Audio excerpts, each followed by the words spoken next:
This is the fourth part of Luang Pu's reflection on the 14th of July 2022. In the third part of the translation, we left it at when there were many people came to visit him. It made him physically tired and sick, and also cannot practice meditative attainment, which is what he expert in. And also they disturb his sangha a lot because there were too many of them, too many of visitors, and some visitors just came to like not for dharma, not for practice, but with defilement. They like have eyes on his monk and like teasing his monk for being good looking and all that. So Luang Pu told his students that were close to him that this is unbearable for him. He cannot take it any longer. He might have to change his form, so he might have to go like undercover monk, which is like not manifest as full monks in full monk's uniform. And one day what he thought that would happen had came true. In all his monk life, he had practiced goodness. He always practiced purity. He used the terminology as practice whiteness, white color. With his renunciation, he truly sacrificed even his life. He can make an offering to the Buddha with his own life, with true dedication. However, at that point, it was too much for him. It was unbearable for him, because though he practiced white, people still painted him black. They still have criticism over his way, over how he was running his sangha, or how things actually like manifest at the time. When this black paint were thrown at him, it also spelled on those he had respect for, like the senior monk who had ordained him. It not just harming him, but it harmed his teachers, gurus, and the seniors that he was respect at the time. Luang Pu said he preferred to live the life of homeless monk that wander on foot and just like enjoy being liberated, not to be tied up with burden. However, the burdens of having students and visitor and follower has its good side. It provides him with the opportunity to share out and do good deed or made meritful activities. Luang Pu did get a chance to pass on Buddha's Dharma and prolong Buddhism, even though it was just for not very long period of time, but it was meritful things that he felt that he was lucky to get to do that. However, it cannot be continue or consistent because it's certainly not his way. Because if you expect him to sit like a monk and just say Jaran Pon, which means bless you, blessings to you, he doesn't think it's his way. He doesn't like doing that. Or expect him to perform all the chanting, to give auspicious blessings to visitor. Namo tassa bhagavato. He is not the kind of monk that would chant and share blessing all the time, like monk in the traditional way. Most Buddhist monks in Thailand, they are expert in that already, but it's not Luang Pu way. He couldn't proceed in such a way. His way is not the way of a preacher who would give Dhamma talk. He doesn't know how to preach like professional preachers. He is not a saint who would focusing on making meritful activities, giving dana, or help those who come to him to tell fortune, or to help them to step over their obstruction, or help with their personal problem, worldly problem. He is not expert in that. He cannot perform deeds like those mediums who channel God, who channel Bodhisattva, who channel just like ghosts of their loved ones, to answer questions, to satisfy people doubt in that way, like the way that have nothing to do with the truth of Dhamma. Again, he reminds us that praying for something is not the way. Making wishes and plea and pay homage and bribe the divine is not the way.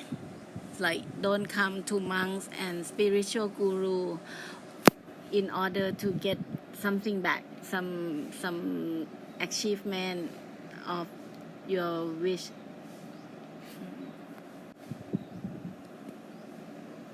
We are not followers of religions that uphold gods and deities. They are following the divine spirits. Buddhism is not encourage you to follow that way. So he wants us not to follow the blind faith. Let's not follow the way of the religions that teach you to pray for your personal attainment. He turned to Dr. Wen again and said, Doctor, you see, in the past, I have dedicated my life, all of my life, everything I have in my life, to the ultimate, to follow the way of the Buddha. I always practice goodness, purity, white color, to paint myself to become white, trying my best for self-purification. I practice Buddhist austerity, penance, practice for insight and wisdom. I uphold precept strictly, and I follow Buddha's Dhamma. I did things that would be correct and in line with the Dhamma and Vinaya, which is the monk's discipline. I was follow the way of a good monk so well. Many หลวงปู่หลวงพ่อ or great gurus and teachers at the time came to visit him, and before they pass, they would tell me that let's carry on teaching my student, my followers. They leave their student and told their student to come and see me, because หลวงปู่ was still young at the time. Even หลวงปู่ชอบ one of the well-known arahant of Loi province, came to see หลวงปู่ also. หลวงปู่เทศรังสี which is another well-known arahant who live in the province next to Loi province. He knows when he's going to pass, when he's going to die.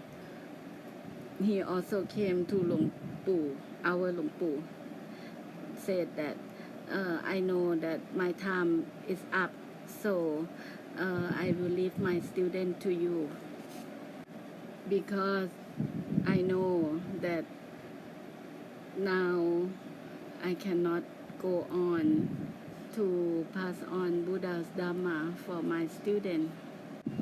He wrote a letter to me and sent to หลวงพี่หำเหี่ย which is one of our หลวงปู่ close disciple.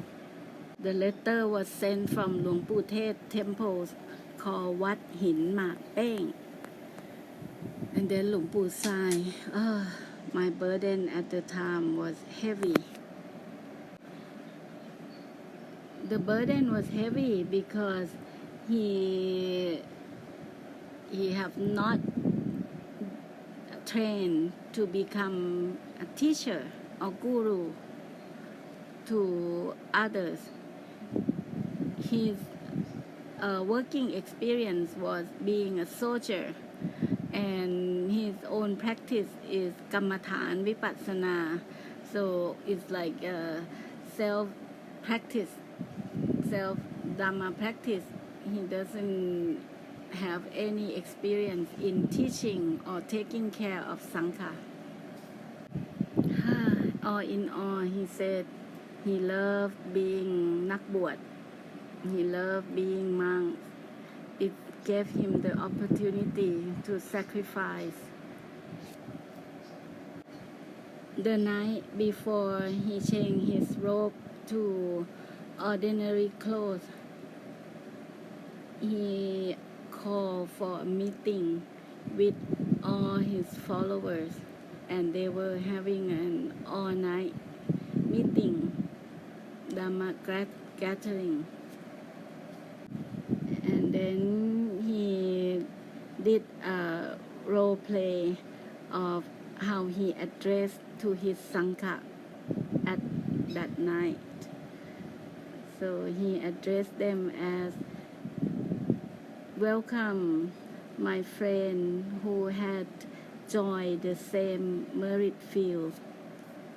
I'm going to fly away, flying toward the vast sky, greater sky.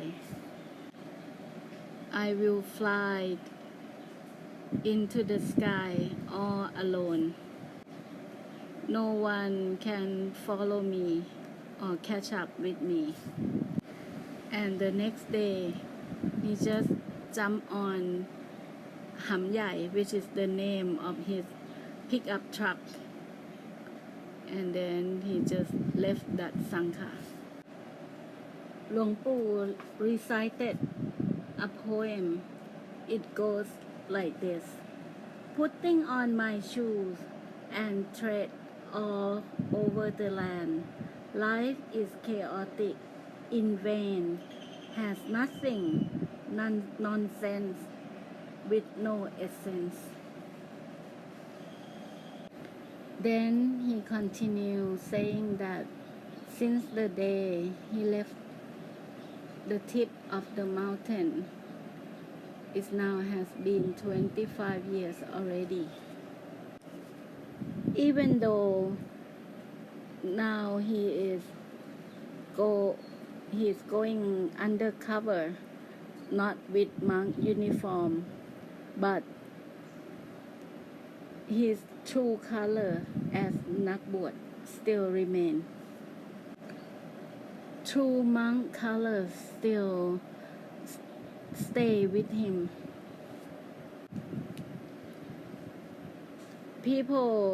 Many people still sense that he is not ordinary. They still treat him with respect as if he was still a monk. Sometimes he goes to fill up the gas tank.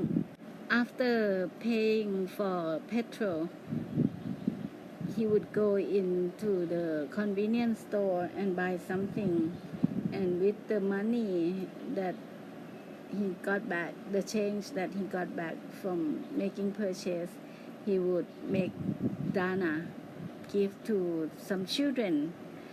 So people in the gas station would ask him, "Oh, brother, why your complexion looks so beautiful? Why I feel that your aura is glowing?" And he would jokingly reply to the question why he is so charismatic, that he is the movie star, the most handsome leading role in a movie.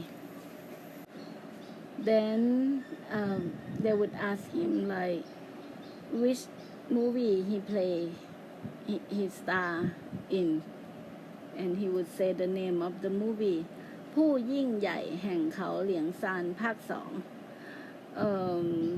Many explanation for this part is that movie is a very famous Chinese movie about the heroes in the Chinese movie that was located in Liangshan Mountain. The Chinese movie name is like 108 Brotherhood of Liangshan Mountain, but he added part 2, which not exist. He just say it's like part 2. Then he would run away because he afraid that if he stay talking to them long enough, they would know that he was that famous monk teachers that has to ran away from his temple, because at the time it was a big incident and he was on the cover of all Thai popular best-selling newspapers and TV news. One of the accusations that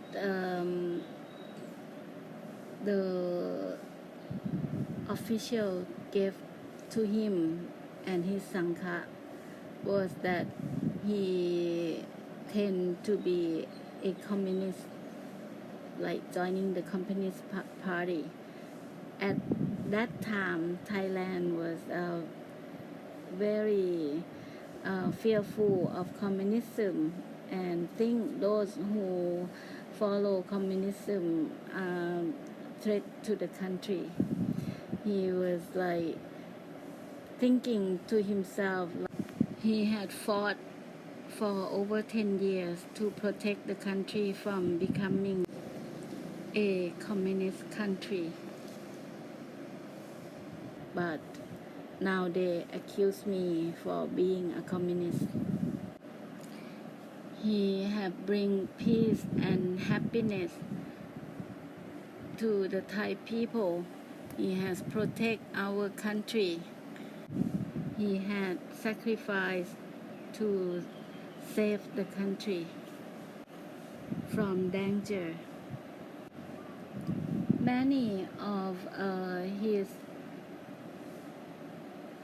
work colleagues, the soldier or his commander, his superior, they also had follow him to listen to the Dhamma from him and practice Dhamma with him, and he has taught them and helped them to make progress in their spirituality learning, and they can use what they learned to improve their living condition, to improve their life quality. For example, some senior soldier, they might have like girlfriend that is not that were not their wife, so they turn back to be faithful to only their wife and became better family leaders. Their life were improved and full with joy, peace, and happiness. Though his teaching has benefited a lot to others, but for himself it became heaviness. Then he make the conclusion say, ผ่านไป let them all pass. He was just telling all this past background of his life to share, to have something to share with ลูกหลาน or the followers, his children that come today, the audience. He welcome everyone who respect him to come and listen to his reflection, and he said to everyone that now he turned old age already. He cannot lead us to intensive or serious Dhamma practice like when he did in the old days. He can only share what he did in the past, so we know how he came to this point. And then he turned to Dr. Wen again and thanks her for her offering the house that she offered to him, the house in Hanoi City. He accepted with gratitude. However, he doesn't know how to manage the property, so he give authority for คุณหมอ the Dr. Wen herself to make use of the house and create benefit for Buddhism, because she has more knowledge and ability to manage worldly matter. So it should be her to do it, and หลวงปู่ will pray for her success in help taking care and make Buddhism prosperous, so help to prolong Buddhism and pass on Buddha's Dhamma.